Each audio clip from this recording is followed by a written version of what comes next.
24 సంవత్సరాల తర్వాత మళ్లీ ఈ ఏడాది జూలై 26వ తేదీన గజలక్ష్మి యోగం ఏర్పడుతుంది. శుక్రుడు బృహస్పతి గ్రహాల కలయికతో ఈ యోగం ఏర్పడుతుంది. ఈ గజలక్ష్మి యోగం ఏర్పడడం వల్ల కొన్ని రాసుల వారికి పట్టిందల్లా బంగారం కానుంది. ఆ రాసుల వారికి ఆర్థిక ఇబ్బందులు, రుణాలు, అనారోగ్య సమస్యలు తొలగిపోనున్నాయి. ఆ రాసులేంటో చూద్దాం. మేషరాశి వారికి గజలక్ష్మి యోగం స్నేహబంధాన్ని బలపరుస్తుంది, ఆర్థిక ఇబ్బందులను తొలగిస్తుంది, వ్యాపార అభివృద్ధిని ఇస్తుంది, అడ్డంకులను తొలగిస్తుంది, అన్ని రకాలలో విజయాన్ని వరిస్తేలా చేస్తుంది.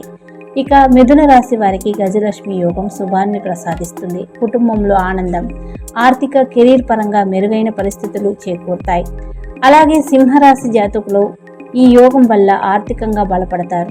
ఇంట్లో సుఖ సంతోషాలు, ఆరోగ్య పరిస్థితులు మెరుగుపడతాయి. ఇక కన్యా రాశి వారికి శుక్రుడు బృహస్పతి గ్రహాల కలయిక వల్ల ఏర్పడే ఈ గజలక్ష్మి యోగం ద్వారా కొత్త గృహం కొనుగోలు చేసే ఆస్కారం ఉంది. ఉద్యోగపరంగా సానుకూల ఫలితాలు ఉన్నాయి. ఆర్థిక సమస్యలు తొలగిపోతాయి.